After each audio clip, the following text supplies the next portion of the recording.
Hello everyone, welcome to the online learning series. We are dealing with the chapter motion in a plane. Today in this session, I am going to teach you about the motion of an object in two dimensions using vectors. So let us describe the motion of a body in terms of displacement, velocity and acceleration. First let us check out with this position vector and displacement vector. For that, I am going to consider a two-dimensional coordinate system. This is a rectangular coordinate system with two coordinate axes. One is x and another one is y. And let me consider this as the motion of the object, that is, this is the path followed by the object. Next, I will consider a point P1. Let me consider a point P1. So, the components to this point P1 will be x1 and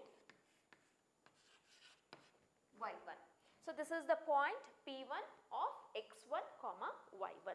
So, have this point P1 1 comma y1 and this is the position of the object at some time t1.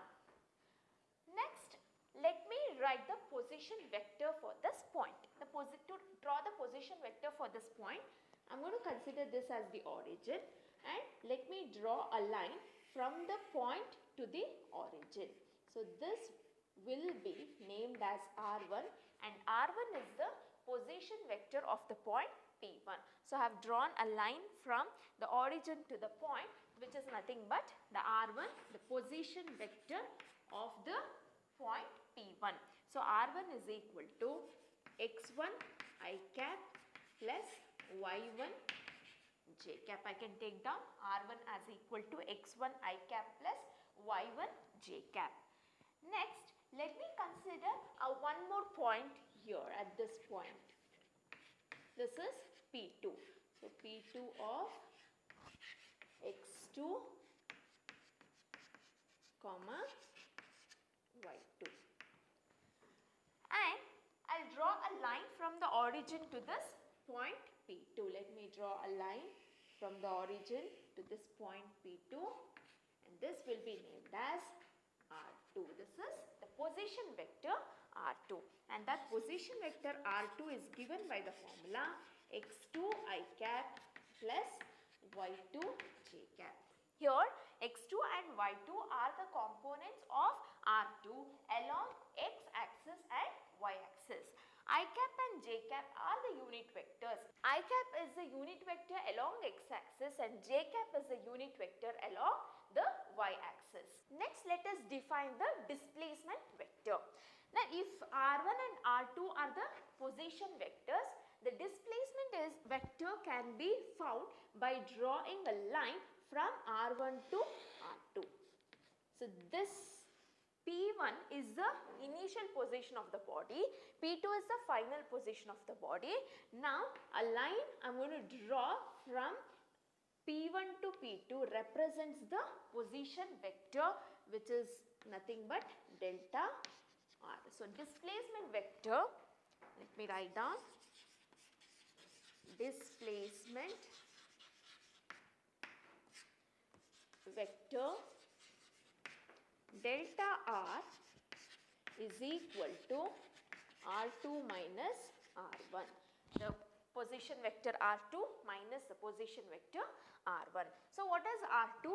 R2 is x2 I cap plus y2 j cap minus R1 is x1 I cap plus y1 j cap. Next, I can write this delta R as equal to, let me take up x2 I cap minus x1 I cap, then this can be written as x2 minus x1 I cap plus y2 minus y1 j cap, or I can write this delta R as equal to delta x I cap plus delta y j cap, where this x2 minus x1 gives me the change in this x axis, whereas y2 minus y1 gives me this delta y. So, this is the position vector of the object which is moving from the point P1 to P2. Next, coming to velocity. What is velocity? Velocity is the ratio of displacement by time taken. So velocity is given by displacement by time taken. It is the rate of change of displacement by time. Now let us write this velocity in vector form. So we are writing the velocity for a two-dimensional motion. Then I can write the average velocity, V average, as equal to delta r, the displacement, by delta t, the time taken. So this can be written as we have known from the previous equation, we have written delta r as delta x I cap plus delta y j cap into delta t. Or I can split the numerator as delta x by delta t I cap plus delta y by delta t j cap. Or this can be written as velocity along the x-axis into I cap plus velocity along the y-axis into j cap. So this gives me the average velocity.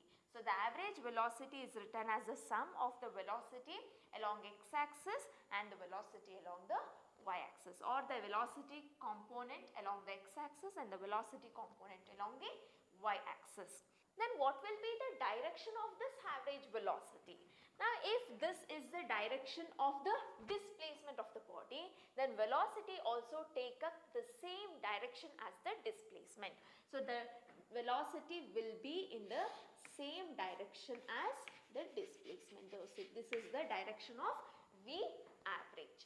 Next, let us define the instantaneous velocity. So the V instantaneous is equal to limit as delta t tends to 0, delta r by delta t, which gives me dr by dt.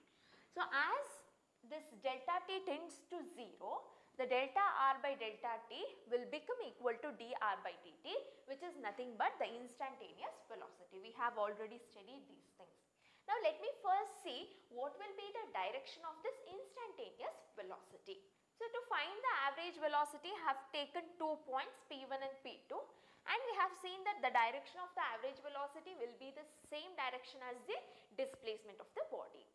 Now to find the instantaneous velocity, I am going to bring this point P2 very much near to P1. So as delta t tends to 0, that is, the time interval becomes very short, it tends to 0. Then what happens to this point? The point will be very much near to P1. P2 will be very much near to, or it will be very close to P1.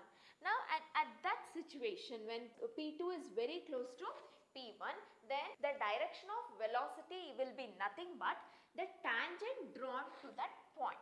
So if this is the point, I am going to draw a tangent to this point in the direction of the motion of the body, and this gives me the instantaneous velocity. So the direction of the instantaneous velocity will be just a tangent which is drawn to that point on the path of the motion of the body. So and it will be in the same direction as the direction of motion of the body. So this is the instantaneous velocity. And next, I can write this instantaneous velocity as equal to limit delta t tending to 0, I cap delta x by delta t plus j cap delta y by delta t. Or I can apply this limit to both the expressions. Then I am going to get I cap limit delta t tending to 0, delta x by delta t plus j cap limit delta t tending to 0, delta y by delta t, which will be equal to I cap, this is dx by dt plus j cap dy by dt, or dx by dt is nothing but Vx. Therefore, I can write this as Vx I cap plus Vy j cap, and this is the instantaneous velocity. To find the magnitude of the instantaneous velocity, I can write this as equal to Vx square plus Vy square under root Vx square plus Vy square. So for example, if I say this is the path travelled by a body, then I want to find the velocity, instantaneous velocity at this point. So to find the velocity at any point on this path, what I am going to do is draw a tangent to that point. So let me draw a tangent to this point in the direction of the path followed by the body. So now if this is the tangent, then this will be the velocity of the body. Next, I am going to resolve this into two components, one along the x-axis, another along the y-axis, and the magnitude of this velocity will be equal to under root Vx square plus Vy square, as they are rectangular components. And if this theta is the angle between the velocity vector v and its horizontal component, then I can say the direction of this velocity is equal to tan inverse of Vy by Vx. How do I get this? As I know, tan theta is opposite by adjacent. Here the opposite side is Vy, by adjacent is Vx. If tan theta is Vy by Vx, then theta will be equal to tan inverse of Vy by Vx. Now let us see what will be the acceleration of a particle which is moving in a plane. Next, to find the average acceleration of a particle, as you all know, acceleration is velocity by time taken. Therefore, average acceleration is equal to delta V by delta t. Or I can write this delta V as equal to delta Vx I cap plus delta Vy j cap by delta t, where delta Vx is the magnitude of the velocity along the x-axis, and therefore we have multiplied I cap, the unit vector I cap, and delta Vy is the magnitude of the velocity along the y-axis with the unit vector j cap divided by delta t. Now split the numerator. I am going to get the average acceleration as equal to delta Vx by delta t I cap plus delta Vy by delta t j cap, or this is equal to the velocity by time is nothing but acceleration, but this is along the x-axis, it's the x component. Therefore, I am going to write this as ax I cap plus ay j cap. Next, how to find the direction of the acceleration? Let me consider 2 points here, one point somewhere here and the other one here. Now to find the velocity at this point, I need to draw a tangent to that point. So let me consider this point as P1 and draw the tangent to this point. So this tangent gives me the velocity V1, and similarly to find the velocity at this point, let me name this point as P2. I need to draw a tangent. So let me draw a tangent here which gives me the velocity V2. Next, to find the average velocity of these two velocities V1 and V2, what I am going to do is, I will draw a parallel line to V1, a parallel line to V1. Let me draw it here. This is V1 and a parallel line to V2 somewhere here, that gives me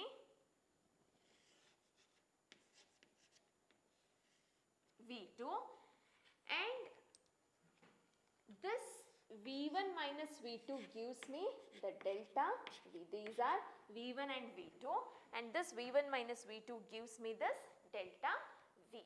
So delta V will be the direction of the acceleration. So what is the direction of acceleration? The direction of acceleration will be somewhat like this.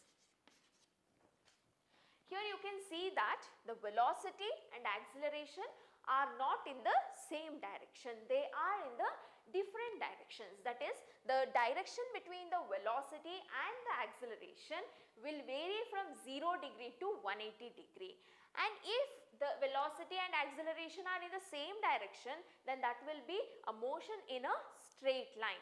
So in our previous chapter we have seen that the velocity and acceleration both are in the same direction, but here since we are studying about the motion in a plane, the motion in 2 dimension or motion in 3 dimension, we observe that the velocity of the object and the acceleration will be in different directions. Next, let us find out the instantaneous acceleration.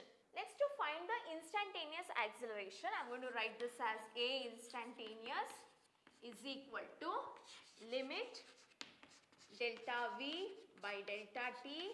As delta T approaches 0, this will be equal to dV by dt. This is the definition of instantaneous acceleration. Now, how to find the direction of instantaneous acceleration? Again, I am going to bring this point P2 very much near to the point P1. So, when I bring point P2 very much near to P1, then I am going to get a velocity, one more velocity V1 here, and this will be the direction of delta V. This delta V will be very small, and this is the direction, and this will be the direction of the acceleration, instantaneous acceleration in this case.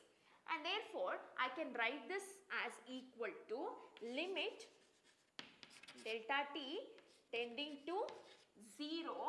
Instead of writing delta V by delta T, I am going to write this as delta Vx I cap plus delta Vy j cap by delta T, or this can be written as limit delta T tending to 0 delta Vx by delta T, I am going to write this high cap somewhere here, plus limit delta T tending to 0 delta Vy by delta T into j cap. What is delta Vx by delta T? It is nothing but dVx by dt I cap plus dVy by dt j cap, or I can equate this as equal to Ax I cap plus Ay j cap. And to find the magnitude of this acceleration, I need to write this as equal to under root Ax square plus Ay square. So the direction of acceleration will be different from the direction of velocity. In case of 2-dimensional or 3-dimensional motion, the object accelerates in a direction which is different from the direction of the velocity. So it's time to look into the motion of an object in a plane with constant acceleration. So for that, let me consider an object which is moving with certain velocity V0. It's having initial velocity V0 at time t is equal to 0, and its velocity will be V after some time t. So initially its velocity is V0, and after some time t its velocity has changed to V. Therefore, the acceleration of this object will be equal to V minus V0 by t minus 0, or I can write this as equal to V minus V0 by t. Here everywhere I have to use the vector notation, and therefore here A can be written as equal to V minus V0 by t, or At is equal to V minus V0, or I can also write this as V is equal to V0 plus A into t. So the velocity of the object will be equal to V0 plus At. Here the velocity which I have denoted using the vector notation will have two components. Since it's a motion in a plane, it is having two components. So let me write this formula in terms of rectangular components. So in terms of rectangular components, I can write this formula as Vx is equal to V naught x plus Ax into t, and Vy, that is the velocity component along y-axis, is equal to V naught y plus Ay into t. Now if I consider the object is at position r0 at time t is equal to 0 and its position has become r after some time t. So now if I am going to take V naught as the initial velocity at time t is equal to 0 and V is the final velocity of the body after some time t, then what will be the average velocity? Average velocity will be equal to V plus V naught by 2.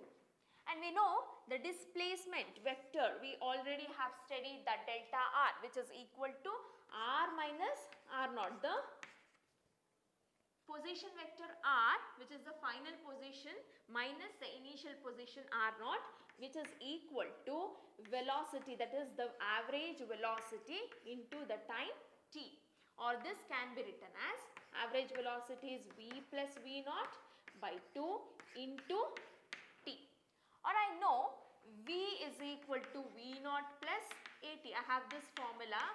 I am going to substitute that here. So I am going to get V naught plus At plus V naught divided by 2 into T, or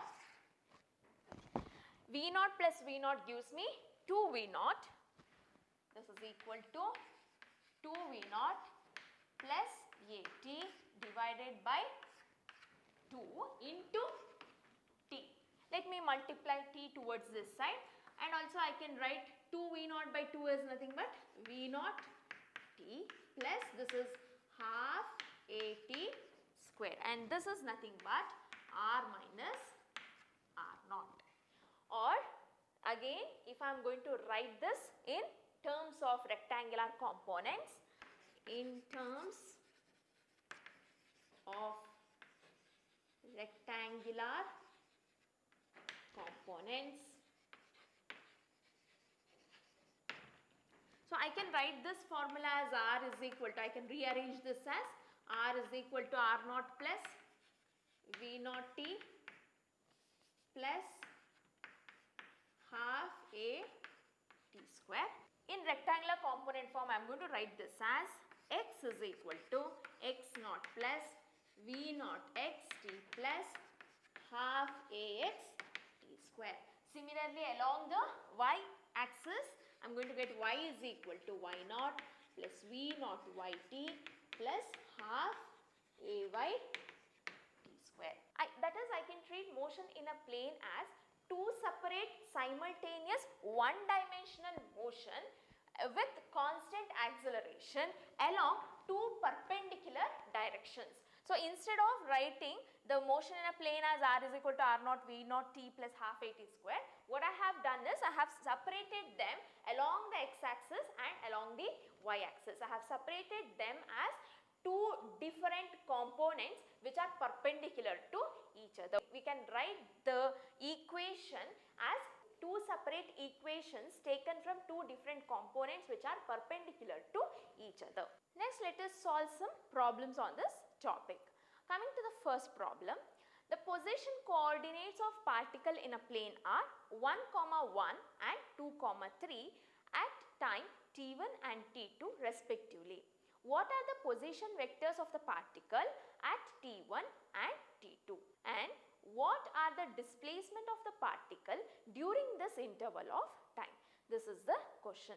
Now we have the x and y components which they have given as x1 y1 is equal to 1, 1 and x2 y2 is equal to 2, 3.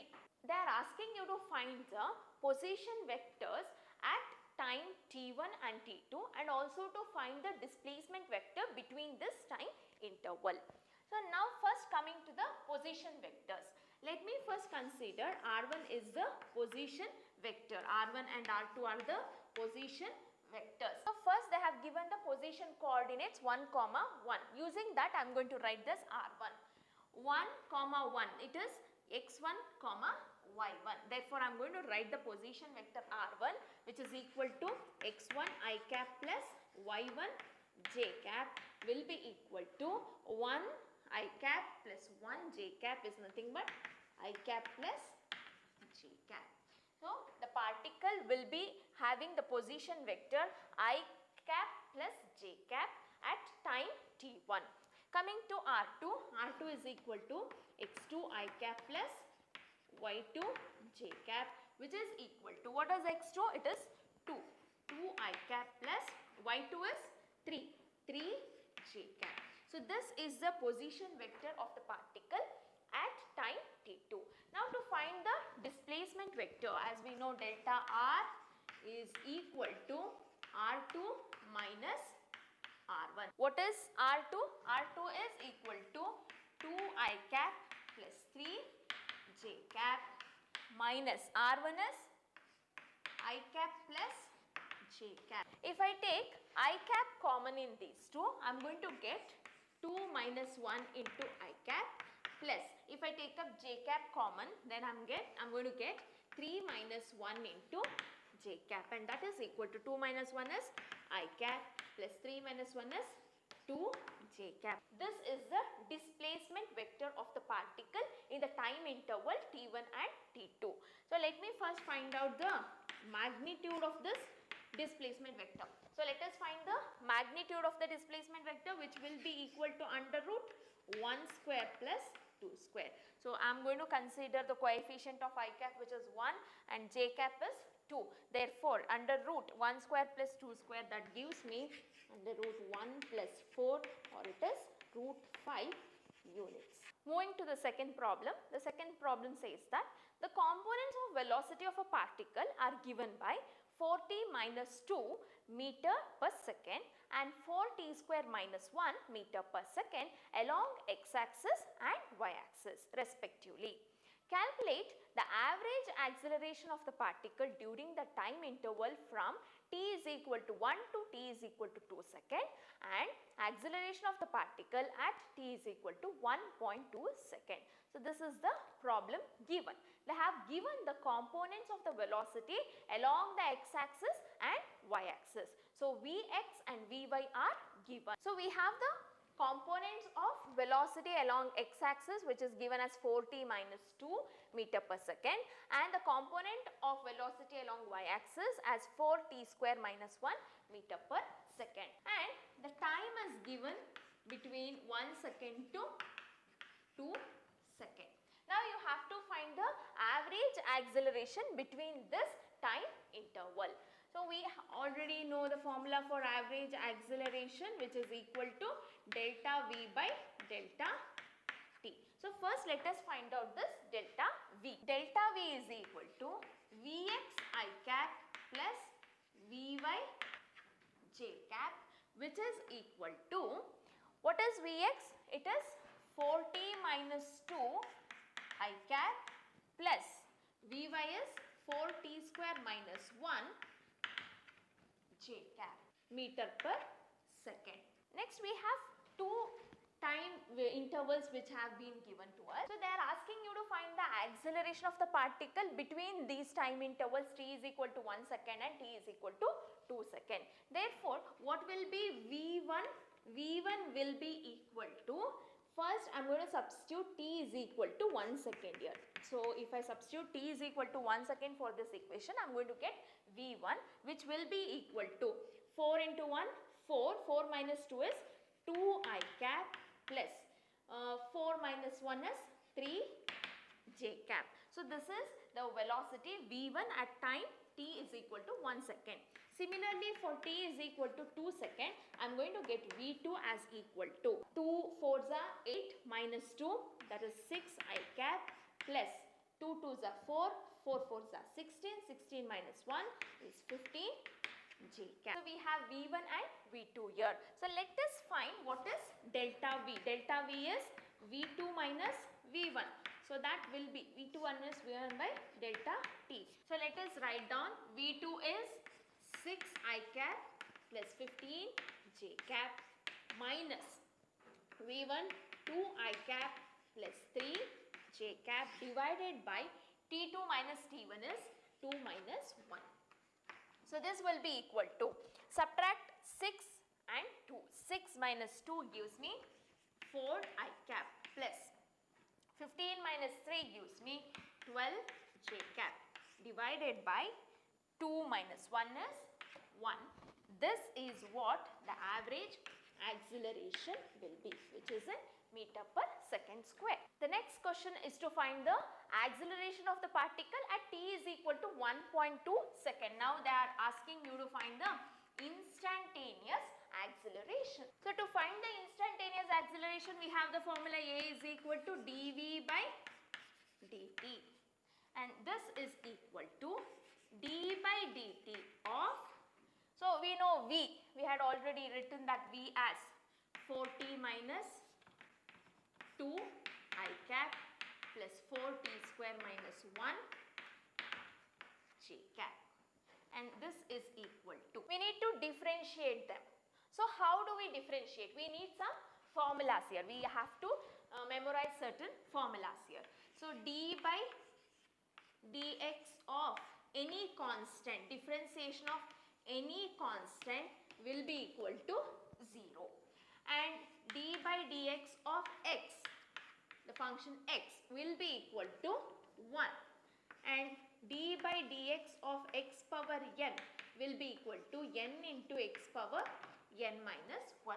So these are the formulas which you have to remember to solve this problem. So using these formulas, I am going to differentiate this term. So let me differentiate. D by dt of the first term is 4t. So I am differentiating 4 into t. 4 is a constant. I am going to write it as it is. Differentiation of t with respect to dt. So dx by dx gives me 1. dt by dt gives me 1. Minus, what is differentiation of this constant? 2. 2 is a constant. It is nothing but 0. Therefore this is 0. Next, I cap plus, differentiate this. Again I have a 4 here. The constant I am going to bring it outside. Differentiate t square. So t power x power n is n into x power n minus 1. So differentiation of x power n is n into x power n minus 1. Now differentiation of t square will be 2 into t power 2 minus 1. That gives me 2 into t power 1 minus differentiation of constant 1 is 0 into j cap, or I am going to get 4I cap plus 4 2s are 8t j cap. Now the average, the instantaneous acceleration is asked for the time 1.2 second. Therefore let me substitute for t as 1.2 second. Then instantaneous acceleration will be equal to 4I cap plus 8 into 1.2. I am going to substitute for the t, 1.2 into j cap. That gives me 4I cap plus, what is 8 into 1.2? It is 9.6 j cap. So this is the instantaneous acceleration. The next step is to find the magnitude of the instantaneous acceleration. Let us find the magnitude of this instantaneous acceleration. So coming to the magnitude of this instantaneous acceleration, it is equal to under root ax square plus ay square. The components of the ax is the component of acceleration along x-axis and ay is the component of acceleration along y-axis. Therefore this is equal to under root ax is nothing but 4 square plus ay is 9.6 whole square. Under root 4 square is 16 plus 9.6 square 92.16, and this will be equal to, I am going to write it here, that will be equal to under root 108.16, and square root of this 108.16 gives me 10.42 meter per second square. square. So this is the magnitude of the instantaneous acceleration. In today's class, we have discussed how to describe the motion of a body in a plane using vectors. Meet you in the next session. Thank you.